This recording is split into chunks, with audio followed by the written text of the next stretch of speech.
Welcome to the Popcorn Talk Network, for the online broadcast network that features movie discussion, news, and interviews. Press 1. Popcorn Talk. We talk movies. From the Popcorn Talk Network, the online broadcast network for movie talk, and the schmoes know, this is Guilty Movie Pleasures. In-depth discussion on movies, no matter how guilty they make you feel. All right, that was perfect. Finish that popcorn. Finish that popcorn. What's up, Guilty Movie Pleasure fans? I'm Josh Macuga, here with my good buddy Ben Begley, star of Hallmarks. We moved out, but there's still a little love left. It's a ghost story. It's a ghost story. And I'm not shorter this week. My chair just keeps shrinking. We're both shrinking. I'm by the end of the episode, I'm going to be like this. I'm just going to look everybody. like a clown with a giant red nose. You're going to look like some of the promo pictures from Funhouse Massacre. Yeah. Guys, if you haven't seen on Ben's Facebook or Twitter, he's got a bunch of promo pictures for his movie Funhouse Massacre. They are fantastic. Congratulations, man. That's really cool. I'm really excited to see it. Yeah, we got picked up. We had an exclusive from Dread Central. Where they got the exclusive. Now, what is Dread Central? Dread Central is one of the top three horror sites. There's Bloody Disgusting, Fangoria, Dread Central, and a few others. Okay. But Dread Central is one of the big ones, and they got the exclusive first peek at our villains. We sent them all the images, so nobody else had seen them until they released them. Nice. And we got some good heat from that, and it was cool. We got, you can look it up on Facebook.com/The Funhouse Massacre. And Rocco the Clown is super scary. It looks like it. Rocco's character is like Leatherface meets a clown meets a wrestler. And it's I think he's going to be, and he's an African-American actor too, which I don't know very many. And GMP audience, help me out. Other than Candyman, I don't know very many African-American slasher characters. Well, we do know an African-American hero of a certain sequel. See, that's what I did. I segued just for you. Today, guys, we're talking about Predator 2. Now, we have talked Predator on this show before when Steve Simone was my co-host. Which is not a guilty movie pleasure. Which can be argued a guilty movie pleasure, but no, okay. Predator is like Die Hard. It's a near perfect action film. The only thing that could make it guilty is an alien chasing them through the jungle. No, is maybe Arnoldisms. Is some of the Schwarzenegger-isms. Come get to the chopper. If he bleeds, we can kill it. Yeah. You're one ugly motherfucker. Which, by the way, I'm going to zoom ahead. Okay. But how does this Predator remember that line from the first movie? Because you know how you're an ugly motherfucker's in the first movie, right? Well, I think it's because all the Predators are clones, right?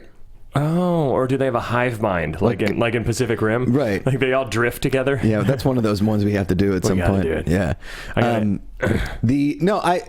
That's, I guess, is a decent argument. I don't know the answer to that. This is fucking ridiculous. I can't even see myself over the microphone. Guys, I feel like a child sitting in a car. For the rest of the show, Ben and I are going to stand. Forget it. Does Jonathan have to redo the mics then? Nope. He's good. We just I have the same posture as when I sit normally, so there we go. This is great. I feel like a morning radio host. I do, yeah. Hey, it's Josh and Ben in the morning. Hey, Ben and the J-Man. Hey, we got your top 40 while you're getting in traffic. Guys, it's a war zone out there. It's Los Angeles 1990. Don't forget, you bring 2 cans of Shasta, you get a free ticket to Predator 3. Up my balls. I just shasted myself, Ben. Hey, oh, keep it PG. Let's cut to Jonathan in the booth. Jonathan, what's happening?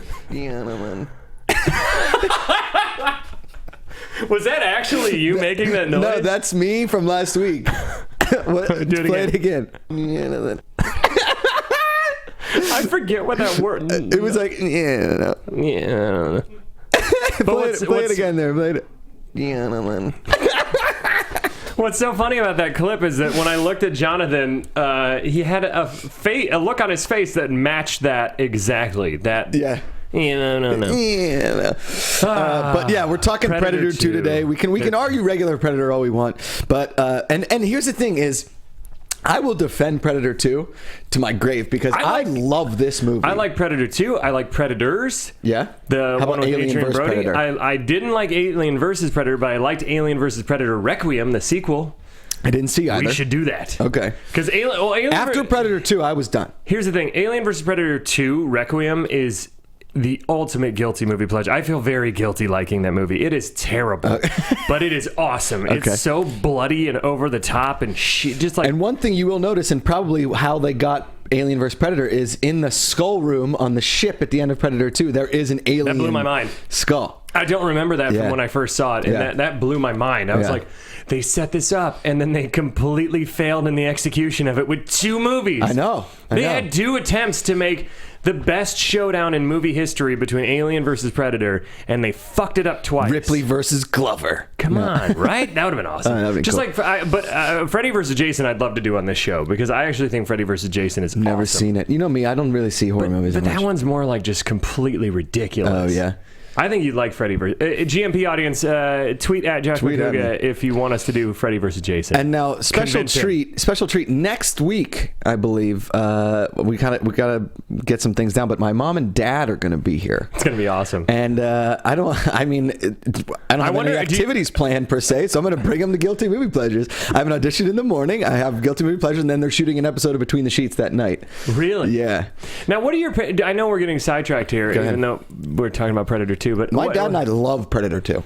What do your parents think of some of your more... Well, I guess we can... Let's just save it for next week, because I want to ask your parents what they think of some of your more raucous material. Is that the right word? Raucous, raunchy. Raunchy. Raucously raunchy. Raucously raunchy.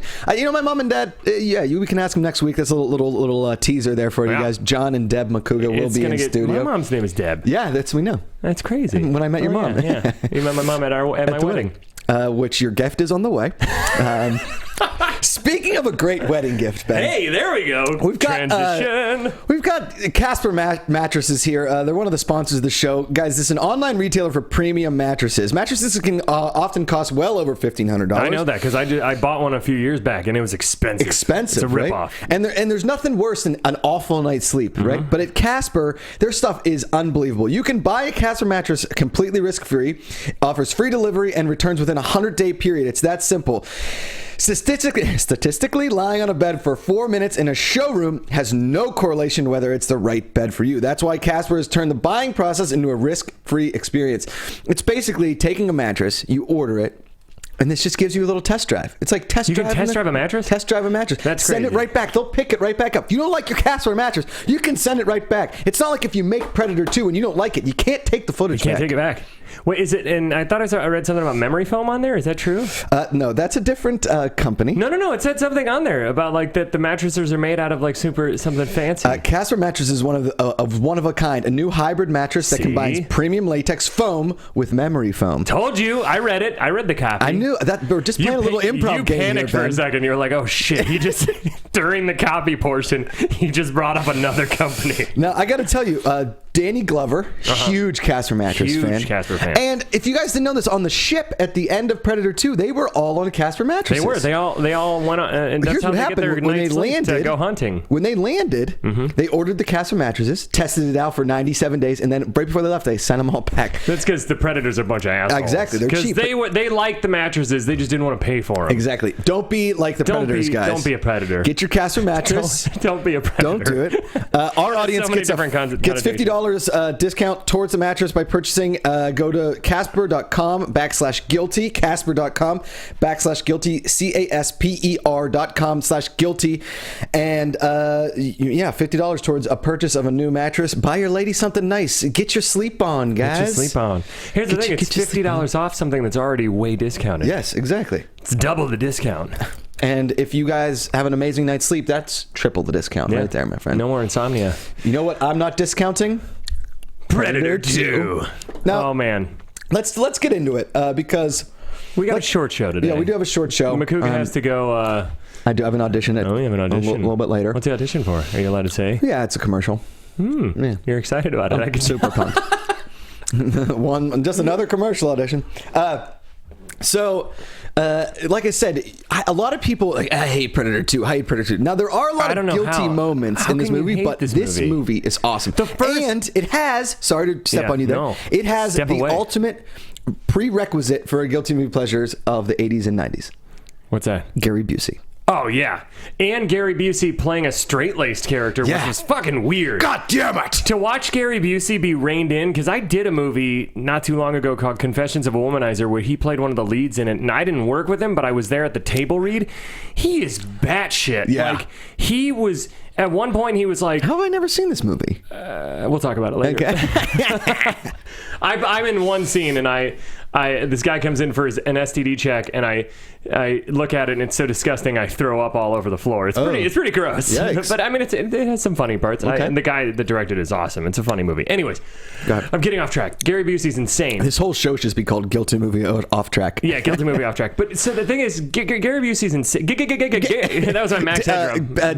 Jonathan, could we rip that? Gary Busey. So Gary Busey is nuts in real life. Let's got the Jonathan in the booth. And he's gotten crazier as he gets older. So that's what's so weird about seeing him so reined in this, Yeah. and so like supposed to be this super authoritative FBI guy. Like I'm a straight laced. You listen to me, yeah. It's great. It is, and it makes it super guilty. I think since we're talking about him now, we should play that clip because it's fucking incredible. Great. Yeah. I believe it's called Lions and Tigers and Bears. Lions, the tigers, the bears. Oh my. I want to, that he's used that in bed before, where he's like, he comes out of the bathroom, he's wearing like a Japanese kimono robe, and there's a girl in bed, and he looks at her, and he goes like, Lions, the tigers, the bears. Oh my. Actually, I think that's how he picks his fantasy football teams. he goes to the fantasy football draft, and he goes, hey guys, I'm going to pick the... Lions, the tigers, the bears. Are there any of those football teams? The Lions and the Bears are. There are no good. Tigers. Hey! But the Detroit Lions and the Detroit Tigers are two teams.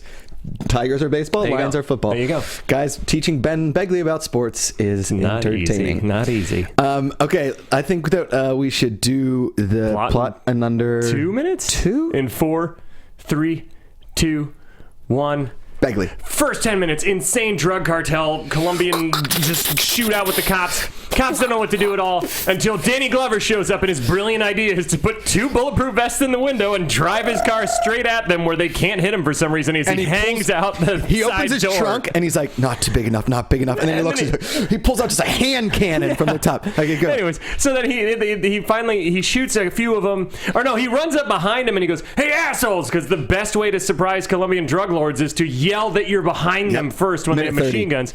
So then, anyway, the rest of them run inside. They're all getting loaded to the teeth. Predator comes, kills them all. We don't know what's happening. Then there's a Jamaican gang, too. They all get killed by the Predator. Nobody knows what's happening. Yeah. Macuga, take it. Okay, so then they're all like, this is crazy. And then the chief comes. He's like, I could appreciate some friggin' cooperation. And then they go to and then they go to their cage on Alvarado, as he called it. And it looks like the world's craziest police station. Like everybody's just shooting gun, whatever. Because it's the future, 97. Yeah, 7 years in the future. His buddy Danny Boy's like, we're going to investigate this. They go to the Jamaican guy's house, and all of a sudden, they all get killed by the Predator, including Danny, which is a nightmare. And then Danny Glover loses it. Danny Boy is the cop. Danny Glover, we'll just played by the actors in Fear of the Walking Dead now. 45, go. Okay, so then Bill Paxton's super annoying character gets murdered on a subway in the craziest, kind of most disorienting action scene I've ever seen. They're just chasing the Predator down at this point. That's the only goal. And then, by the way, Gary Busey has been set up as a federal investigator, an FBI guy. Then he comes 27 seconds left. He comes in and Danny Glover tracks him down, gets kidnapped, and then they're like, hey, watch this. And they trap the Predator in a meat locker. A massacre happens. Macuga, bring us home. Okay, so the Predator's in this thing, and you think that he can only see the thing, but he's got a little switch over here, and he can now see them with the thing. Yeah, in the slaughterhouse. Danny Glover chases them down into this apartment building. An old woman, whatever. They go to his ship. They have a thing. He shoves the frisbee inside him. All the Predators are take him, throws him a pistol. See you later. There you go. Yeah. He throws the frisbee inside. That's my fault. I gave you only like 15 seconds. Yeah, sorry about that. I screwed up. We got it. I think we got it. It is so weird to stand after a while, by the way. It's a little like, I got to do fucking lunges to like... It's a good workout, guys. It's a good workout. It's a little different Guilty Movie Pleasure here today. Yeah. That's all right. Yeah. It's fun. So that's Predator 2 in a nutshell. Yeah. It's basically one giant action scene in the beginning. Yep. Just to break it down a little bit. I love that beginning action scene. That opening action scene is awesome. Yeah. Even though, like I said in the recap, it's completely absurd where all these cops have no idea how to stop these this cartel or whatever. None. Until Danny Glover shows up. Yep. And then because there's 2 cops pinned down. And I love how Danny out. Glover's speeding in and like hits that truck. He's like, fuck, I don't give a shit. My car's going to look like shit anyway. Here I come in. And then, just like I said, his big plan is put 2 bulletproof vests in the windows, which does not and then make Ace Ventura it. Yeah, they can still see him. They have machine guns. Yeah. Why don't they hit him? Yeah. No bad guy None. can ever hit a good guy. Here's the thing. In the 90s. Because and 80s. Glover in this movie, his name is Tarragon? Kerrigan, I think It's something Aragon, something whatever. And so... it's Aragon. And so every time he goes to do something, like, you can't do that, he's like, fuck yourself! I'll do what I fucking want! You're like, Glover. Yeah. But see, that's the flip of Murtaugh. Because Murtaugh, if you guys are in Lethal Weapon, if you guys don't know Lethal Weapon, you should throw yourself down a well because you should hate your life. Yeah, immediately get to someplace that has Lethal Weapon and watch all of them. They have a 4-pack at Target for like $8. Yeah, get it. With the director's cut of all of them. Oh, God, it's so good. Pesci, Rene Russo in the 3 and 4. Well, no, you guys almost went on a date. After your Nightcrawler interview. That was a hell of a day, wasn't it? So I was jealous. But like Murtaugh's always the guy, because Riggs is the guy that's always like, I do what I want. Murtaugh's like, come on, man, I'm too old for this shit. In this one, Riggs. Glover is not too old for this shit. No. He's just getting started. Even though he kind of seems a little too old for this shit. His hairline is the funniest hairline in Hollywood. His reactions are so cartoonish sometimes. It's like, it's just like... I want to be in the room when they ADR Danny Glover in some of these movies, because they're in there going like, give us a couple grunts. He's like...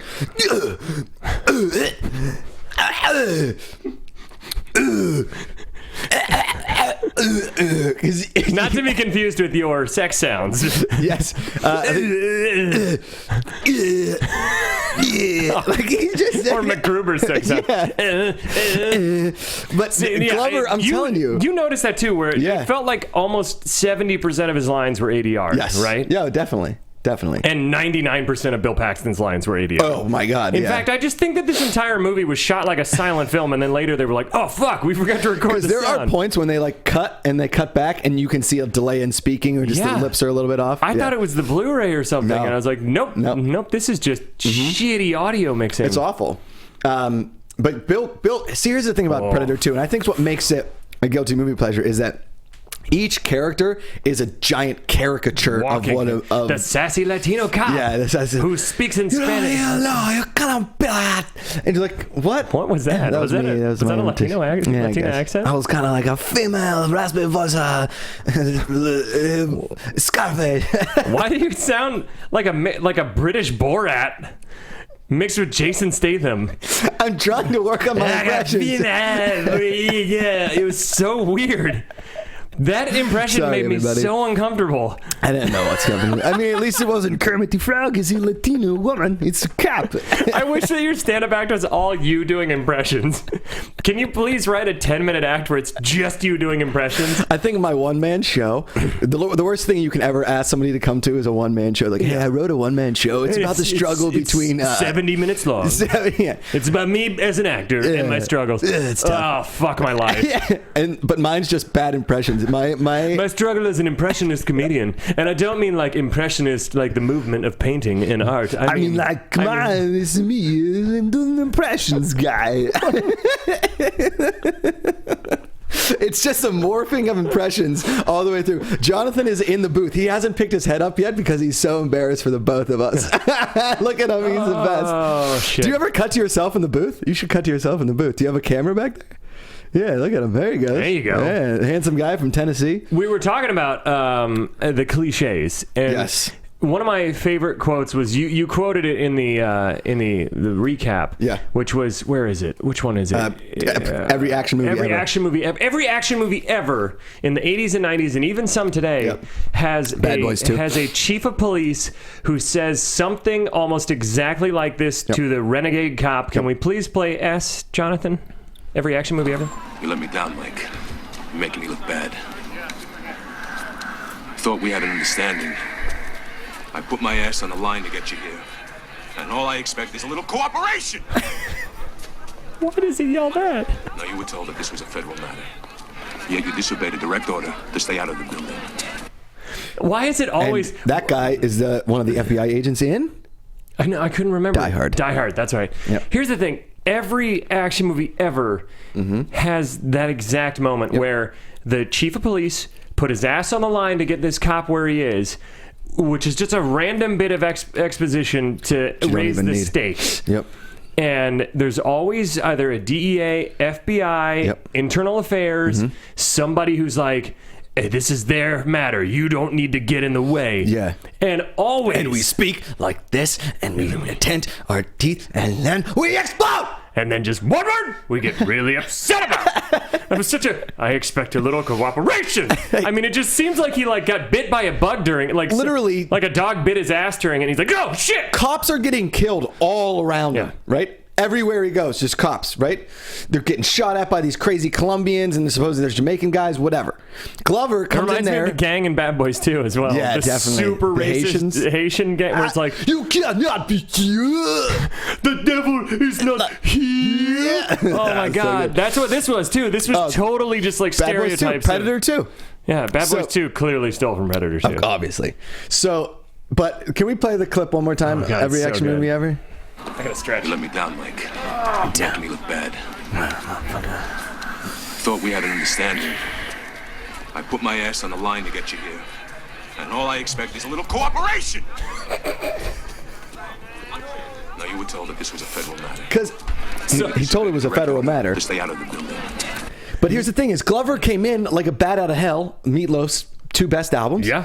And he rescued the bike cop. He killed a bunch of the Colombians. He saved the day. There's reporters getting shot, and in comes Glover. Because that's hashtag in comes Glover. And hashtag, bing bang boom. Hashtag like a Glover. Like a Glover. Like a Glover. Great callback. And well done. Ace Ventura. Like a Glover. And they're like, you can't go in the building. He's like, oh, we're going in the building because it is an action movie and I'm Danny fucking Glover. And why is there always somebody who's pissed off that they went in the building. a good job? I could see if all the cops got murdered, if, the drug lords got away, if there's like a billion people die, it's something shitty. But this is like, he saved both cops. Yep. He prevented people from getting killed. And the only thing he did is he went inside a building and found a bunch of murdered corpses that they would have found anyways. True. Very true. Now, here's the thing. There are a lot of moments in this movie that are very, very guilty. I think the reason that people didn't like Predator 2 is they took it from a jungle to a city. Which they make you think in the beginning it's a jungle at first. I know. That was cool. That helicopter shot, and you're like, ooh, it's a jungle. Oh, no, it's just Los Angeles. And not just Los Angeles. It's Los Angeles in the future. Where you know what Los Angeles in the future means, right? Apparently from this movie? War between a bunch of cartels, mainly the Jamaicans and Colombians. Police drive around minivans. Yes. There's a ton of police minivans. Tons. So they can pick the kids up from soccer after they're done shooting Colombians and Jamaicans. And then everybody wears really baggy suits that are about a size or two too big. God. And they sweat through them. Everything. That's the future for Los Angeles. There's a scene when Glover's walking through the wet and you see it's a close-up on his feet for some odd reason, and his pants are so baggy. Oh, so baggy. They're MC Hammer, but without the elastic. I feel like that's one of the guiltiest things about this, where I couldn't take it. They are hiked up. He's got his pants like they are like to the sternum almost. Yeah. I mean, his lungs are scraping it. He's sweating through everything, but he still has the blazer on. It doesn't make sense. Should be near the mic. Sorry about that. That's one of the guiltiest things to me is the costume design, because I can't take anybody seriously in this movie. When Danny Glover is supposed to be this badass and he's running around in this like leisure suit that's 2 sizes too big. He looks like Bobby Brown in My Prerogative. Yeah. So we got Bobby Brown chasing after the Predator, and we've already established that Danny Glover, as good as he is, he's great as Murtaugh. Yeah. He's great in the Wes Anderson movie. I'm not discounting Danny Glover as an actor. I love Danny Glover. He's great. Yeah. He's just not, I don't buy him as a tough badass like they're trying to make him in this without any vulnerability. I mean, when he's up at the end of the movie, when he's up on the ledge, he's like, oh God, I can't be doing this. Just look down, don't look down. It's just, what if you fall? I'll be right about the creepiest. But that's how he sounds. Yeah. Because he's on the pipe. He's like, it'd probably be better if I fell. And you're like, ADR. That's the stuff, though, that's some of the moments I actually didn't mind, because I thought that was more natural for Danny Glover. Mm-hmm. And also, I feel like that's probably why people hated this one compared to the first, is because you go from Schwarzenegger, like this total badass, huge action movie guy, to Danny Glover, which I'm sure I'm trying to think of who would have been a better pick for this. Like what? But then again, I don't know if there were any African American action stars in the 80s or 90s. Well, yeah, there were. Wesley Snipes. Wesley Snipes would have been awesome. Huge. Wesley Snipes would have. Wesley Snipes would have made way more sense than Danny Glover. Yeah, like somebody like Wesley Snipes, because I want to keep it with the diversity. I think that's awesome that they changed it. Yeah. Fred Williamson, but Fred Williamson was in the first Predator, right? No. He would have been awesome. Well, I mean, obviously Carl Withers was. Fred Williamson would have been. That's right. Fred Williamson would have been awesome. What about Billy D? Billy D could have done something in this. Yeah. He might have been a little too old at this point. Yeah. I mean, we could have had like an up and coming black star that Denzel, like Denzel or Michael Jai White. Oh yeah. Come on, Michael Jai White. We gotta do Spawn on here sometime. Yeah, I love That Spawn. movie's awesome. So good. Michael Jai White, I can't remember how old he was at this point, but I feel like he could have. I mean, this movie came out in 90. Mario Van Peebles. Will Smith. Will Smith. He would have been young. He would have been super young. You're right. I don't know. It's just Danny Glover. I don't buy him as this badass. Because he's kind of a whiny guy in Lethal Weapon. Yeah, but just the way he delivers his stuff and everything. He has just a comedic quality to him. He's better at comedy. And so some of his reactions are just so laughable, and they're not supposed to be. It's best when you're laughing at something that's supposed to be funny. And then there's other times where you're like, ooh, no. Yeah. It just looks silly. I mean, I think we have a couple Danny Glover-isms in here. Yeah, what do we have? How about Pussyface? That one's great. That one just, and you know what? Right here, I'll talk after this quote though. Okay, Pussyface. It's your move. I don't know if that was improv. Could that have been the classic Glover improv? Like, I'm getting too old for this. Okay, Pussyface. I feel like right after he said that, they opened up the Predator's mouth wider and specifically, like, for that shot, designed it to look more like a vagina. And I was like, I don't remember it looking that grotesquely similar until that moment. I don't know. Have you ever been around some girls at 3 a.m? It can get... No, I'm kidding. But I mean, they literally opened it wider for that shot. Like, see, that's why he said it. That's why he said it. It's just like, I don't know. That's an offensive term. It is. Because the female body parts are a beautiful thing, not a creepy alien mouth that's gonna eat you. And well, he doesn't eat the other alien. Aliens eat, but Predator just does he ever use those? Fucking the chompers, or is it just for show? No, that's just like for in their culture. I don't know if you know this little history on Predator. Please tell me. Their teeth. They go out like this, but they're brought in for protective. They're not actually chompers. They're just protective. So when he opens it up, it's not really doing when it comes back together. They're the actual inside of the mouth. They don't actually bite anything. They have to kind of eat it. So they don't those things aren't used for chopper. They're just there for effect. Yeah, and then if any bugs get near their eyes, they can just go. Yeah, exactly. Bat them away. Although none of this is actually true. I just totally made it up. I think that quote is derogatory towards women in comparing them and their body parts to a predator. Also, little story. It's a weird quote. My biggest enemy. If that's an improv, shame on him. My biggest enemy in the 5th grade was Garfield for Halloween. And we got into a big fight in the cafeteria. I thought you meant you just didn't like the Garfield Halloween special. No, this kid, I'm not going to say his name on air. Actually, I think he's in prison, so no big deal. But he was Garfield for Halloween. Then you definitely should not say his name on air. And we got into a fight over a snickerdoodle in the cafeteria. And then I think he might have insulted one of my friends. So I just turned to him. He was dressed as Garfield, and I said, okay, Pussyface. It's your move. So I used to have a goatee in college. Ooh, burn. And I thought it looked really cool.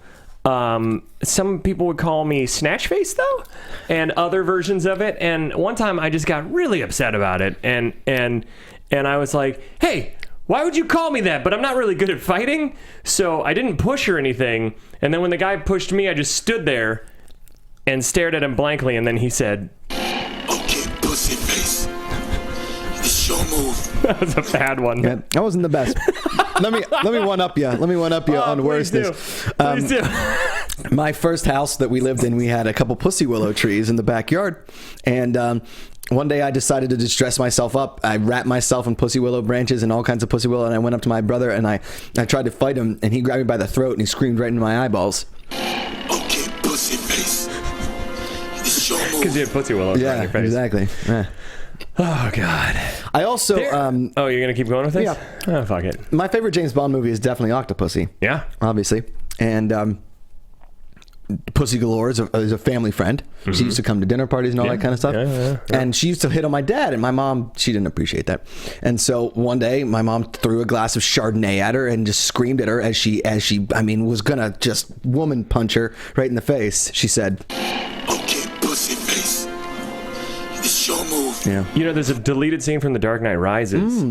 Right after Bane gets shot by Catwoman, he actually stood back up and there was an extended fight scene. But when he stood back up, he said in his Bane voice, "Okay, pussy face. It's your move." but it was more like, "Okay, pussy face, your move." And then... Was that Ed Asner as Bane? Yeah. That was pretty good. That was good. Thanks, man. Yeah, you're welcome. And then, Catwoman and him had a fight, but then they figured they couldn't get Pussyface for a PG-13 rating, so they had to cut that. Then the whole scene got sacrificed. True. So now Bane just goes out like a bitch in the third Dark Knight. I don't like Dark Knight Rises. Well, you're alone on that one. I'm not alone. No, it's not Dark Knight. Compared to the other two, it's a turd. Compared to the other two. It's still a good movie, but compared to the high bar set by Dark Knight. Anyways. True. Okay, anyway. Off track, McGee. That's who I am. How cool are the kills in this movie? I know. Okay, first of all, the weapons I want to be in the pitch team for who invents the weapons for Predator, because all of his weapons are freaking kick-ass. Awesome. One of my favorite sequences is when he throws the blade frisbee and it cuts through all the hanging meat, and then it somehow chops Gary Busey in half, but his upper torso never falls down. Did you notice that? No, we don't see that. Yeah. It's just his bottom torso and a ton of blood, and I'm like, what the fuck happened to the rest of it? That thing sliced him up good. Yeah. And then when the spear thing that he has is awesome. He rips off. I like that the netting that hits and then just tears you right up. Razor wire. And then when he tears off Bill Paxton's head and somehow shaves it down and just has the spine, and he's on top of the building and he does the Predator yell, and then lightning strikes. Yeah, where did that lightning come from? What did that help him? And it never rained the rest of the movie or anything. Did the lightning? Was that lightning, or was he shooting at? He definitely got struck by lightning in that moment. Yeah. Wouldn't that kill him? Well, because every time he's walking around in water, his thing's like getting all electric-y, and it's kind of like exposing him, because I don't think he should be walking in water, kind of thing. Yeah, that's the one thing that really drove me nuts about this movie, though, is that Predator looks so awesome, and the costume and the makeup effects on him is so cool. Yep. The creature effects, but they spend most of the movie with him in like invisible. Yeah, it looks shitty. The hologram. The hologram of him looks shitty. It looks. I don't mind the hologram that much. It looks worse than the. But no. Here's the problem though, because they're acting as if we haven't seen the Predator before. That's only a technique that's used when it's like, oh, that's the first movie. We haven't revealed the villain yet. So we're going to show it in pieces like Cloverfield style, And then we show a lot at the end. It just repeated the same formula as the first one. I'm like, fuck you. We already saw the Predator in the first one. Show him as much as possible in this. Right. And half the movie is this weird, like, 8-bit shining mirror man running around. And that, it didn't look as cool as... Shiny mirror man. Anytime it took 36 minutes before they showed his face. And I was like, oh, come on. Yeah. I just want to see Predator. We know. Not the shitty previs stuff. Maybe my favorite part of it that makes it guilty is when it's at the end when Glover's chasing him off the building, and he flies through that old woman's bathroom, and he makes like a cocktail of hydrogen peroxide alien, because all he needs to patch himself up is apparently plaster, drywall, and linoleum from a bathroom, and this weird blue liquid, and an open flame inside of a satellite dish. Yeah, and this woman, he puts it on his stump. And he screams out like you would if you put hydrogen peroxide on your cut. And then that's when the woman comes out of her bedroom like, I think there's somebody in the bathroom. Bitch, you think so? A guy just fucking flew through your window. She's a heavy sleeper. Didn't break the window, broke the wall. The first thing she just thought was like, oh, what was that? And then she's like, it's probably nothing. And she went back to, then she was like, oh, that definitely was something when the scream happened. And then comes out with the broom, and then Predator just goes out. That happened a lot in 80s and 90s movies. They always had some goofy old lady. One of my favorite versions of that is in The Professional, the Luc Besson movie, where there's Gary Oldman's out there, and this old lady who looks like a cartoon character comes out, and she's like, why don't you leave those people alone? And he goes, go back inside, and he shoots like the glass behind her. And it's just like that always happens in there's always some goofy old lady. We just had that in Hard Rain. Yep, Hard Rain, and we got it in this. Fuck up. Shut the fuck up. We have some more sound clips. Can we go through them? I know you got to get going here soon. Yeah, pretty soon. What else do we have? I believe we have Motherfucker. Oh, that's a good one. Dead space, dead space. One ugly mother.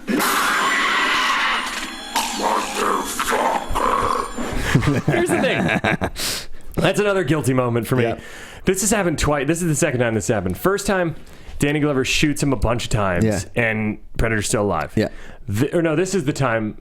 Yeah, this is And then this is the time where he's now sawed him or something. I forget. I can't remember anymore. There's so many times this happens. Predator doesn't die easy. Where Danny Glover gets real close to the Predator, and he is not dead. Well, this is in the meat locker. Okay, here's another thing that I'm watching that at that moment where I'm like, what? Why does it take so long to say it? Bill Paxton is shooting him in that. There's nowhere for the Predator to go. Yeah. And in the Predator vision, you are seeing bullets fly at the Predator. Now, why does Bill Paxton's bullets not work and Danny Glover's do? Maybe because Danny Glover had a shotgun? I mean, I guess. Maybe when he's in that, when he refracts the light, it is a shield somehow? That doesn't make any sense, though. Because just refracting the light. And it doesn't make any sense. There's no logic there. Okay. And also, how come the Predator, he's putting up this huge fight, and then he's hanging off a building with Danny Glover, and that's when he goes, all right, well, I guess I got to throw in the towel. This is it for me. Instead of, like, jump down or throw yourself up. You're the Predator. Here's the thing. You've survived so much more than hanging off of a building. Yeah, and when Danny Glover's, like, climbing up the ladder, the Predator has shown that he can jump up the ladder, and so Glover gets away. I mean, I get that he's wounded, but still. Also, when Predator's wounded in the bathroom and Danny Glover's taking the longest time ever to cross. I know. Why didn't the Predator just turn around and go? Well, this was classic ADR. Oh, shit. And just chop the thing, and then Glover goes, ah! Yeah. And that's classic Glover ADR where he's like, oh, God, don't look there. Don't look there. Oh, God, oh, God, oh, God, oh, God. It's so creepy. That's what he says at a porta potty, too. Yeah. Oh, God, don't look down. It's Coachella, don't look down. Can we play the bad sex noises? Oh, that's so good.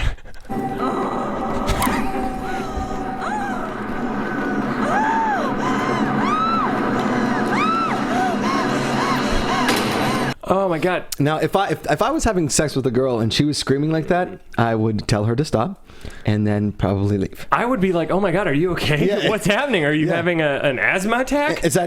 Are you also watching a Wes Craven movie?" Here's the thing. I guess what's happening is that they want you to think she's being murdered, but they show in a very wide shot a woman getting fucked in a building in a skyrise. So it'd be different if they didn't show that. And she just sitting around naked for a while. She was hot. Oh my God. Yeah. But it's so weird. It doesn't make any sense to me. That sex noise is the strangest sex noise since In fact, you know who that actor was? Who? The actress? It was Halle Berry. No, it wasn't. No, it wasn't. Wait, are we going to do anything with that sex noise or just leave it as is? Just leave it as is. Let's leave it as is. It's a little weird. Yeah. What else do we have? We have Subway. Let's just play a few more. Let's play the Shit Happens. The Bill Paxton, really? Yeah.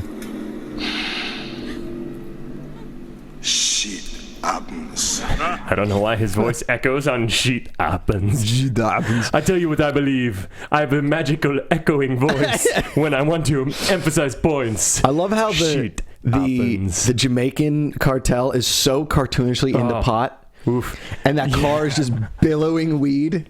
Like, they don't Danny Glover comes out, he's like, you guys need to cut back. Yeah, okay. So good. Okay, what's the next one? Subway. Okay, everybody, just take a deep breath. Loosen your sphincters. We don't need any rush hour Rambos there. You know what? That's actually when I went to the doctor one time. Proctologist? Proctologist, because I was having a little constipation issues. The ass man. The ass man. You know, I was having some constipation, and, you know, they got to shove a finger up there. This is really private. I shouldn't be saying this. But, you know, right before they do the finger, you know, the typical doctor bedside manner is to say this. Okay, everybody, just take a deep breath. Loosen your sphincters. We don't need any rush hour Rambos there. And here's the thing. There was multiple people being checked at the same time because there's a constipation epidemic that happened a few years ago. I don't know if you remember that. Shit happens. Shit happens. I get it. Shit happens. I think also, well, you know, what you've got is there's a porn from 1990. It's called Predatory 2. It's about this girl named Tori. And she's really into the butt stuff. And the director, every day before the shoot, would just look to everybody and say, Okay, everybody, just take a deep breath. Loosen your sphincters. We don't need any rush hour Rambos there. Exactly. I don't know what the rush hour Rambos has to do with it, but they just don't want anybody to go too quickly because they got to get at least a solid 39 What minutes. an unbelievably cartoonish scene when the guy pulls the gun and then everybody else on the subway has a gun. And, okay. So good. But that's actually kind of a precursor to the gun culture we live in nowadays. True. But let's play the Bill Paxton just movie. real quick. This isn't an improv thing. I actually used to work at a video store in Ohio called Video Time, and they rented out adult films. And one of the films there was called In Rear-Endance Day. And it was Independence Day spoof? It was an Independence Day spoof called In Rear-Endance Day. And I believe that Will Smith, right before he says, "I got to get me one of these," he's given a speech to all the people that are about to get rear-endanced. Yeah. And he says, "Okay, everybody, just take a deep breath. Loosen your sphincters. Just you don't need any rush hour Rambos there. Exactly. Just easier. Just way easier. Let's play Bill Paxton's joke. I think why Bill Paxton? That's my favorite. We should end on this one. So I go in for my physical, right? And the doctor says, I need a semen, stool, and urine sample. I say, gee, doc, I'm in a big hurry. Can I just leave my underwear? And let's leave you guys at that. Bill Paxton. His character is a walking annoying joke. Guys, whatever you do, don't loosen up your sphincters when buying your Casper mattresses. Go to casper.com/guilty. Casper.com/guilty. I'm pretty sure there's no to get sentence. $50 off your purchase of a Casper mattress. These Casper mattresses are high quality, high luxurious. And Ben, what else are they? I was just going to say that there's no sentence Casper ever wanted less than that before their product. But hey, it's a good deal. It's a great deal. It's a great deal. They know what they're getting into when they have us talk about it. And if you are going to use a Casper mattress, make sure the girl is not making sex noises like Predator 2. No. And whatever you do, don't call anybody a pussy face while sleeping on a Casper mattress. Nope. For Josh Macuga, at Josh Macuga on Twitter, host of Between the Sheets TV on YouTube, and at Ben Begley Comedy. Also, you can find my film that I wrote with my wife called The Funhouse Massacre on Facebook.com/The Funhouse Massacre and on Twitter at Funhouse Mass. It's not a church reference. We just ran out of letters. I say that every week. It's going to get less funny. It's still a great joke. And next week, my mom and dad will be here, and guys, it's going to be not only can you awesome. not only can you see Funhouse Massacre, but you can also see Where's Love? I just don't know. Starring Ben Begley. Guys, until the next time, what is your guilty movie pleasure? From producers Maria Menounos, Kevin Undergaro, Phil Svitek, and the entire Popcorn Talk Network, we would like to thank you for tuning in. For questions or comments, be sure to visit popcorntalk.com. I'm Sir Richard Wentworth, and this has been a presentation of the Popcorn Talk Network. The views expressed herein are those of the hosts only and do not necessarily reflect the views of the Popcorn Talk Network or its owners or principals.